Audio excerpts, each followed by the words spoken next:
Hello students, तो देखो आज हम लोग क्या करेंगे, कोऑर्डिनेशन कंपाउंड का एक बहुत ही इंपॉर्टेंट टॉपिक सीएफटी को कंप्लीट करेंगे।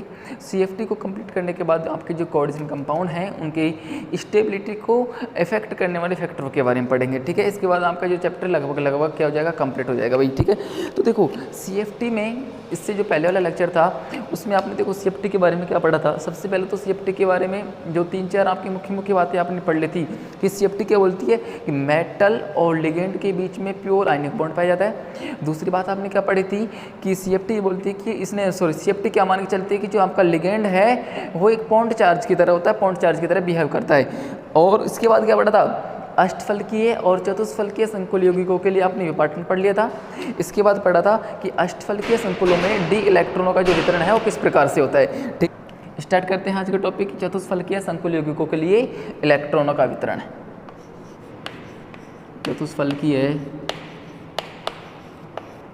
चतुष्फलकीय संकुल यौगिकों के लिए संकुल यौगिकों के लिए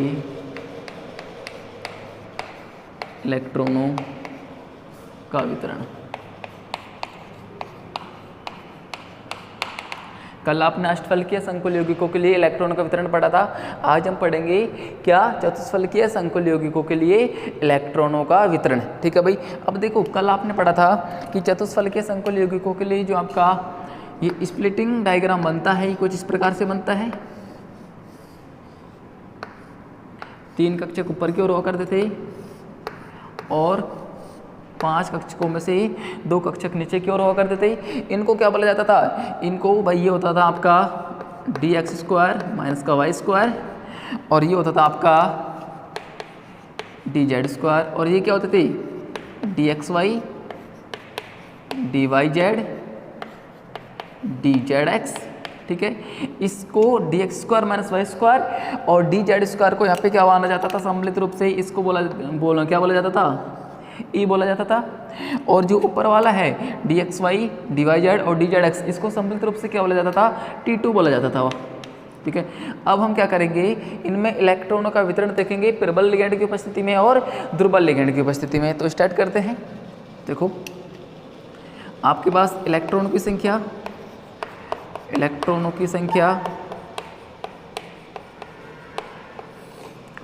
और यहाँ पे आप क्या जाएगा, प्रबल लिगेंड की उपस्थिति में इलेक्ट्रॉनों का वितरण किस प्रकार से होगा।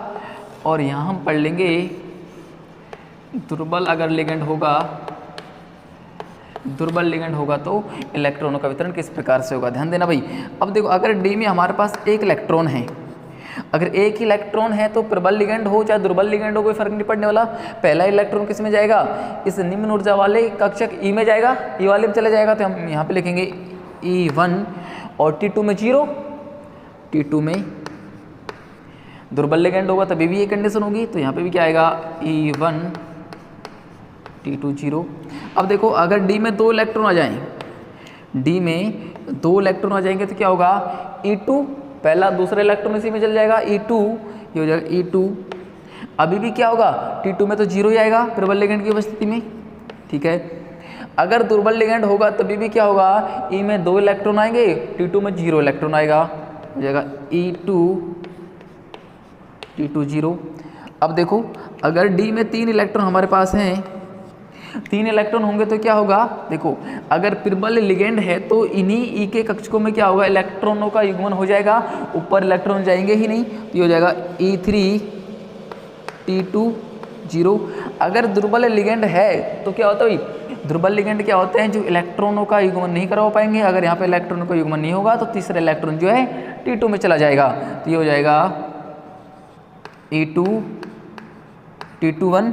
आगे देखो अगर डी पे 4 इलेक्ट्रॉन हैं, डी में 4 इलेक्ट्रॉन होंगे तो क्या होगा भाई, प्रबल लिगेंड की उपस्थिति में तो क्या हो जाएगा, यहाँ पे युग्मन हो जाएगा 1 2 3 4, तो ये हो जाएगा E4।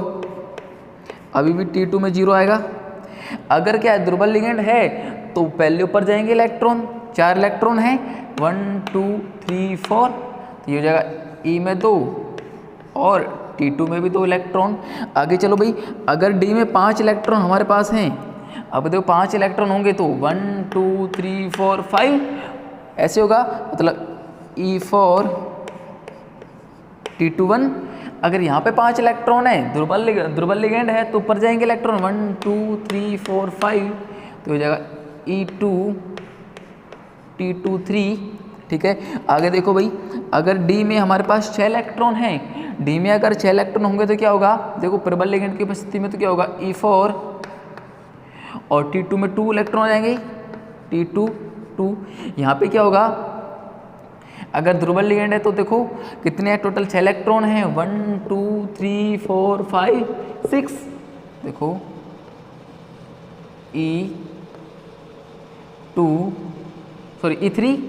E3 होगा भाई पहले, E3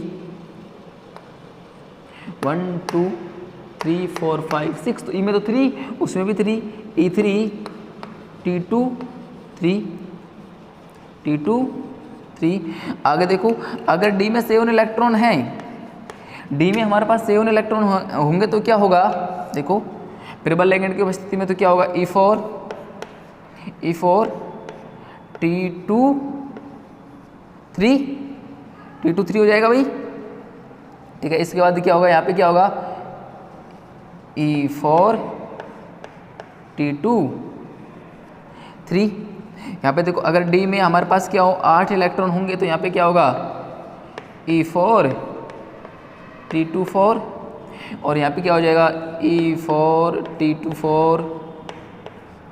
अगर D में हमारे पास कितने इलेक्ट्रॉन है, 9 इलेक्ट्रॉन हैं, D में हमारे पास कितने इलेक्ट्रॉन है, 9 इलेक्ट्रॉन हैं, तो यहाँ पे क्या हो जाएगा, देखो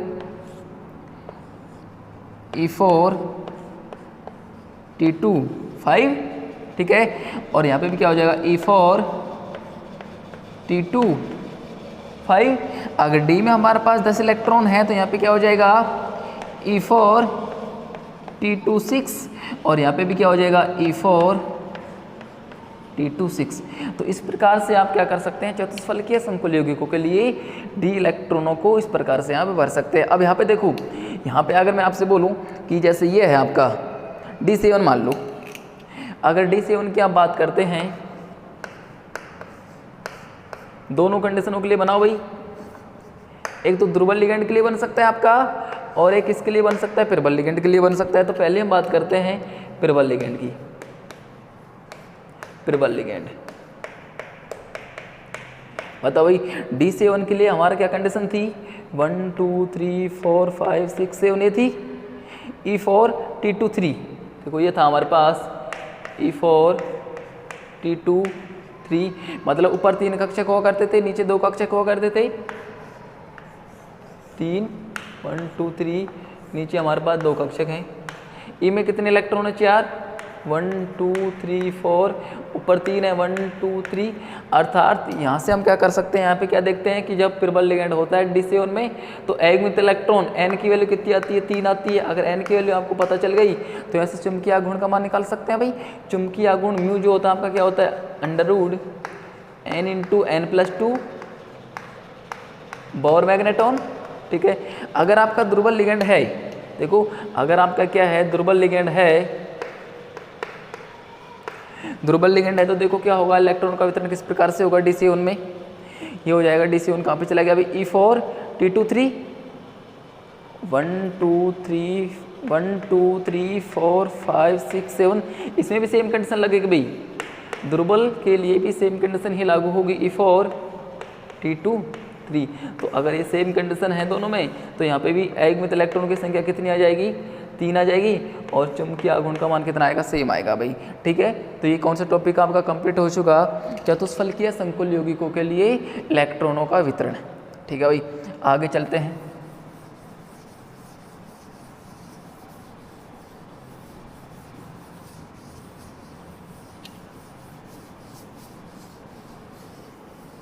देखो आगे हम स्टार्ट करते हैं, एक टॉपिक आपका छोटा सा टॉपिक है इलेक्ट्रोकेमिकल सीरीज, विद्युत रासायनिक श्रेणी। देखो अगला जो आपका टॉपिक है वो है विद्युत रासायनिक श्रेणी। विद्युत रासायनिक श्रेणी, देखो वैद्युत रासायनिक श्रेणी क्या होती है, होता क्या है वास्तव में, अब हम क्या करते हैं, लिगेंडों को उनकी प्रबलता के बढ़ते हुए क्रम के आधार पर रखते हैं। अब लिगेंडों को जब उनकी प्रबलता के बढ़ते हुए क्रम के आधार पर रखा जाता है तो हमको एक श्रेणी प्राप्त होती है, उसी श्रेणी को क्या बोला जाता है, इलेक्ट्रोकेमिकल सीरीज या विद्युत रासायनिक श्रेणी बोला जाता है। तो लिखो इसकी परिभाषा भाई, देखते हैं। देखो लिगेंडों को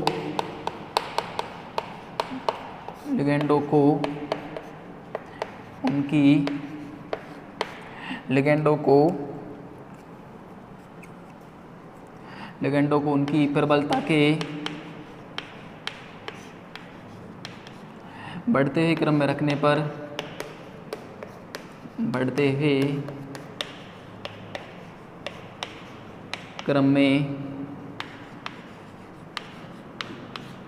पर जो श्रेणी प्राप्त होती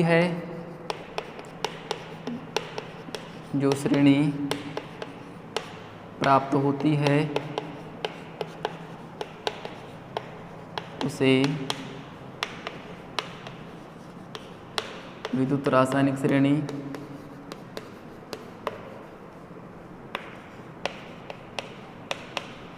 कहते हैं। ठीक है भाई, होता क्या है, लिगेंडों को उनकी प्रबलता के हम बढ़ते हुए क्रम के आधार पर रखते हैं, उससे हमको एक सीरीज प्राप्त होती है, उसी सीरीज को क्या बोल दिया जाता है, विद्युत रासायनिक श्रेणी बोल दिया जाता है। अब यहाँ पर देखो श्रेणी है क्या, सबसे पहले जो इसमें आता है वो आता है आपके पास I माइनस, देन उसके बाद आता है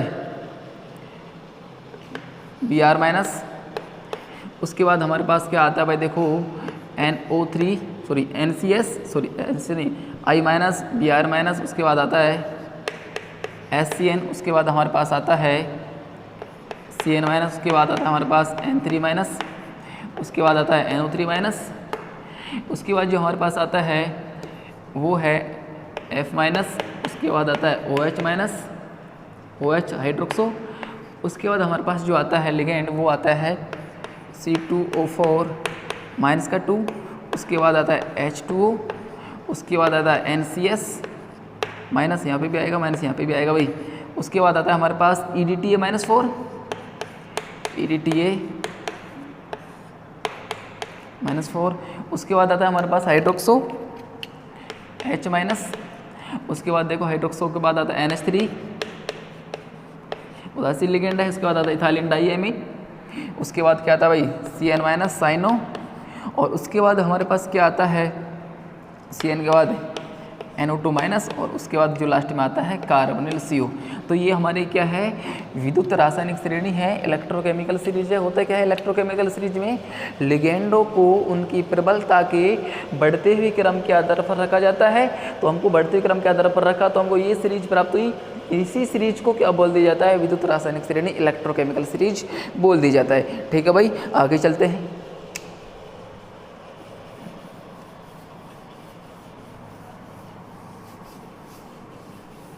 देखो आगे है हमारा जो संकुल यौगिक होते हैं, संकुल यौगिकों के स्थायित्व को प्रभावित करने वाले कारकों को हम पढ़ेंगे, मतलब संकुल यौगिकों का स्थायित्व हम पढ़ते हैं।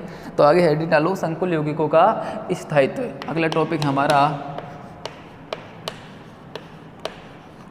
संकुल यौगिकों का स्थायित्व, कि संकुल यौगिकों के स्थायित्व को कौन कौन से कारक हैं जो प्रभावित कर सकते हैं, उनकी हम स्टडी करेंगे। तो इसमें पहली हेडिंग क्या डालेंगे हम, पढ़ना क्या है, संकुलों के स्थायित्व को प्रभावित करने वाले कारकों को हम पढ़ेंगे। तो हम लिखेंगे संकुल यौगिकों के स्थायित्व को प्रभावित करने वाले कारक। हेडिंग है संकुल यौगिकों के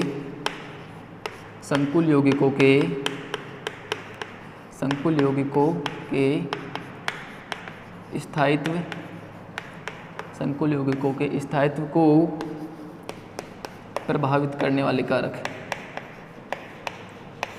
प्रभावित करने वाले कारक। कौन कौन सी चीज़ हैं जो संकुल यौगिकों के स्थायित्व को प्रभावित कर सकती हैं, उनके बारे में हम एक एक करके पढ़ेंगे। देखो सबसे पहले तो बात मेरे सुनना, संकुल यौगिकों के स्थायित्व जो प्रभावित करने वाले कारकों में सबसे पहले जो चीज़ है वो क्या है, सबसे पहले सुनना भाई, सबसे पहले जो चीज़ आती है वो है आपका ये आवेश घनत्व, इसको सुनना भाई, आवेश घनत्व जो है, आवेश घनत्व हम बोलेंगे अगर केंद्रीय धातु परमाणु के लिए आवेश घनत्व का मान अधिक है तो उस संकुल यौगिकों का स्थायित्व अधिक होगा। समझना, पहली बात हम क्या बोलेंगे, अगर आवेश घनत्व का मान अधिक है, आवेश घनत्व का मान अधिक है तो क्या होगा, संकुल का स्थायित्व अधिक होगा। तो संकुल का स्थायित्व भी अधिक होता है। ये बात ध्यान रखोगे भाई संकुल यौगिकों के स्थायित्व को प्रभावित करने वाले कारकों में पहली चीज क्या है, आवेश घनत्व। अगर आवेश घनत्व का मान अधिक होता है तो क्या होता है, संकुल यौगिकों का स्थायित्व अधिक होता है। अब ये समझो कि आवेश घनत्व का मतलब क्या है, आवेश घनत्व का मतलब है क्या, आवेश घनत्व का मतलब है कि आवेश बटे उस धातु परमाणु की त्रिज्या, आवेश बटे त्रिज्या, या फिर धातु की जो आयनिक त्रिज्या होती है इसकी बात की जा रही है यहाँ पे।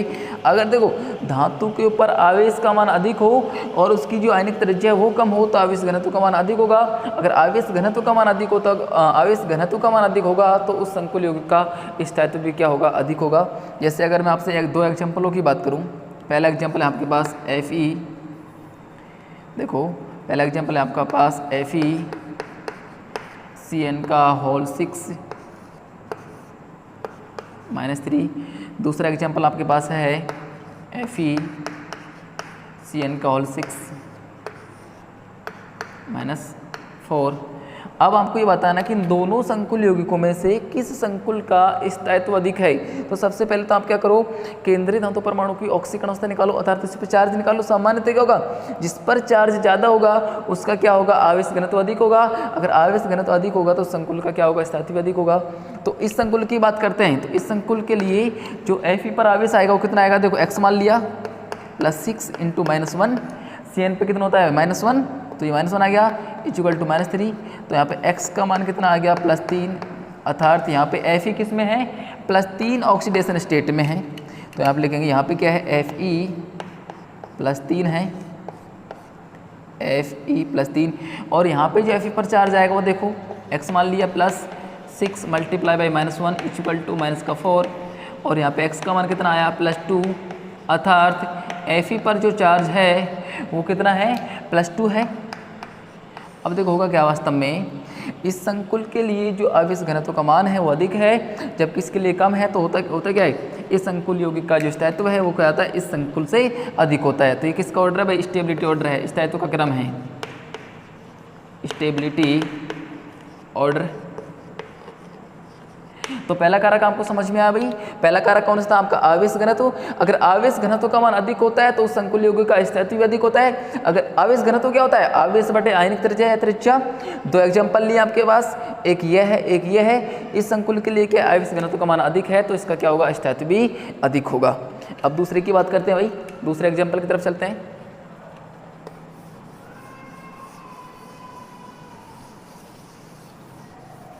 देखो दूसरा है हमारे पास लिगेंड की प्रकृति। दूसरा कारक कौन सा है आपके पास, लिगेंड की प्रकृति। लिगेंड की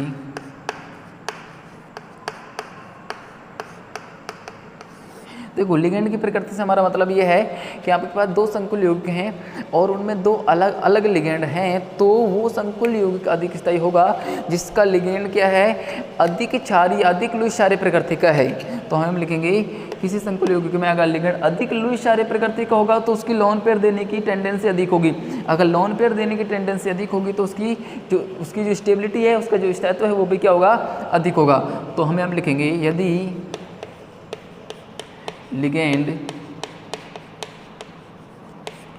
अधिक लुईस क्षारीय प्रकृति का है तो क्षारीय प्रकृति का है तो उसकी लोन पेयर देने की प्रवृत्ति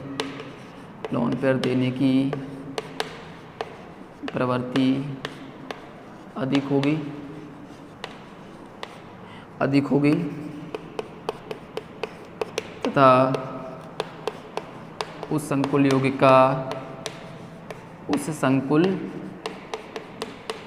का स्थायित्व भी अधिक होगा। ठीक है, देखो कैसे यहाँ पे क्या बोला जा रहा है, अगर आपके पास दो अलग अलग संकुल यौगिक हैं, दोनों में अलग अलग लिगेंड हैं, तो उस संकुल यौगिक की स्टेबिलिटी, उस संकुल यौगिक का स्थायित्व अधिक होगा जिसका लिगेंड क्या है, अधिक लुईस क्षारीय प्रकृति का है। अगर वो लिगेंड अधिक लुईस क्षारीय प्रकृति का होगा तो उसकी लोन पेयर देने की टेंडेंसी, लोन पेयर देने की प्रवृत्ति अधिक होगी, जिससे क्या होगा, उस संकुल यौगिक का स्थायित्व बढ़ जाएगा। एग्जाम्पलों की बात करो भाई, एग्जाम्पलों की अगर बात करें तो ये है हमारे पास एग्जाम्पल CuCN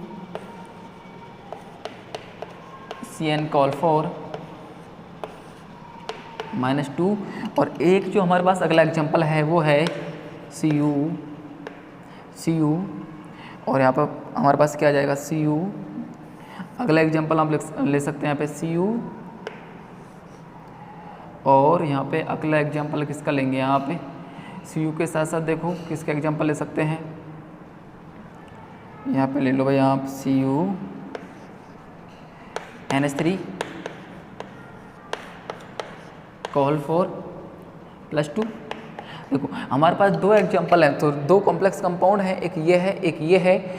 अब यहाँ पर देखना ये है कि इन दोनों में से किस संकुल यौगिक की स्टेबिलिटी अधिक होगी। भाई किसकी अधिक होगी, जिस पर क्या होगा, जिसका जो लोन पेयर क्या है, अधिक लुईस क्षारीय प्रकृति का, जिसके लोन पेयर देने की टेंडेंसी अधिक है। अब देखो यहाँ पे CN साइनो लिगेंड है, यहाँ पे NH3 है। अब बताओ कि ये NH3 अधिक की लोन पेयर देने की प्रवृत्ति अधिक रखता है या CN अधिक रखता है। अब चेक कैसे करना है भाई, यहाँ पे कार्बन देगा, यहाँ पे नाइट्रोजन देगा। अब बताओ कार्बन और नाइट्रोजन में से किसकी विद्युत ऋणता अधिक है। जिसकी विद्युत ऋणता अधिक होगी वो जल्दी से इलेक्ट्रॉन को दे पाएगा। भाई अगर विद्युत ऋणता अधिक होगी तो इलेक्ट्रॉन को देने की टेंडेंसी कम रखेगा। तो ध्यान देना, CN में से और NH3 में से क्या होगा, इस NH3 की लोन पेयर देने की टेंडेंसी क्या होगी, इस CN से क्या होगी, कम होगी। क्यों, क्योंकि यहाँ पे नाइट्रोजन परमाणु क्या देगा, लोन पेयर देगा। नाइट्रोजन परमाणु की जो इलेक्ट्रोनेगेटिविटी है, विद्युत ऋणता है, वो किससे ज़्यादा है भाई, इस कार्बन से ज़्यादा है। अगर इस कार्बन से ज़्यादा है तो इस NH3 जो है CN- से कम लुईस क्षारीय प्रकृति का है। इस कारण से क्या होगा, इस संकुल यौगिक की जो स्टेबिलिटी होगी वो क्या हो जाएगी, अधिक हो जाएगी। भाई तो समझे दूसरा कारक कौन सा था, लिगेंड की प्रकृति। लिगेंड की प्रकृति से हमारा मतलब यह है कि जो संकुल यौगिक है उसमें हमारा जो लिगेंड है वो कैसा होना चाहिए, अधिक लुईस क्षारीय प्रकृति का होना चाहिए। अगर अधिक लुईस क्षारीय प्रकृति का है तो उसकी लोन पेयर देने की टेंडेंसी अधिक होगी। अगर लोन पेयर देने की टेंडेंसी अधिक होगी तो उस संकुल यौगिक का स्थायित्व क्या होगा, बढ़ जाएगा। भाई ठीक है, अब आगे चलते हैं तीसरे कारक की तरफ।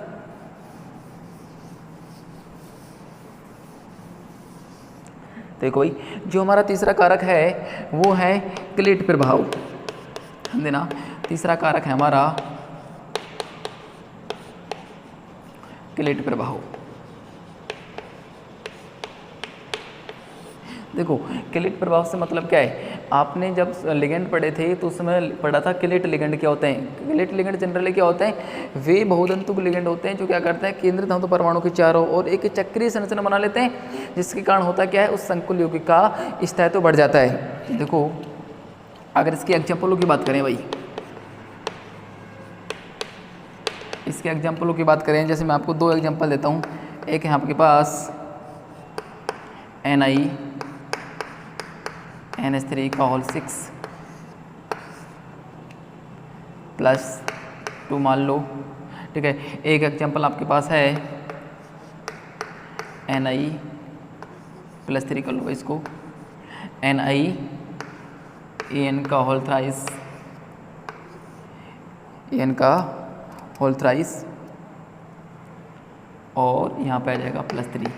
अब देखो यहाँ पे क्या है, NH3 तो एक क्या आपका सिंपल लिगेंड, जबकि EN क्या है आपका एक द्वितंतुक लिगेंड है। तो ये क्या करेगा, इस Ni के चारों ओर एक स्ट्रक्चर बना लेगा, चक्रीय संरचना, जिसके कारण क्या होगा, इस संकुल यौगिक का स्थायित्व क्या होगा, बढ़ जाएगा। क्यों, क्योंकि क्या बनेगा, क्लेटीकरण प्रभाव के कारण इस Ni के चारों ओर चक्रीय संरचना बना लेता है, जिससे इस संकुल यौगिक का स्थायित्व बढ़ जाता है। तो ये किसका ऑर्डर है भाई, स्टेबिलिटी का ऑर्डर है, स्टेबिलिटी ऑर्डर।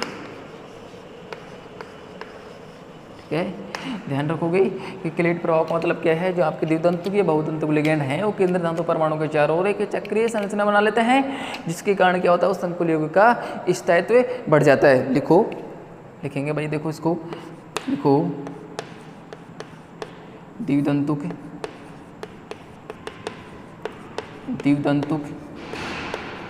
या बहुतंतुक लिगैंड केंद्रीय धातु परमाणु के चारों ओर केंद्रीय धातु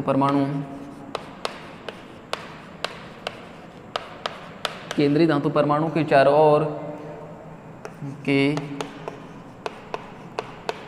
ओर एक चक्रीय संरचना बना लेते हैं, चक्रीय संरचना बना लेते हैं, जिसके कारण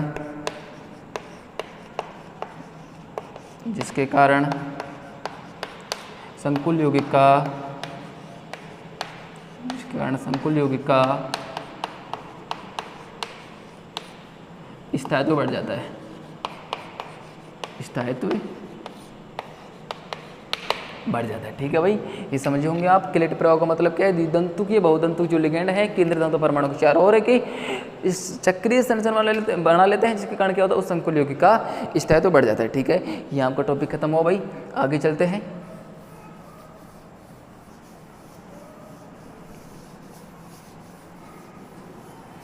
देखो आगे हम क्या करते हैं, कुछ क्वेश्चन सोल्व करने की कोशिश करते हैं, एक दो क्वेश्चन उनको कर लेते हैं भाई। ठीक है,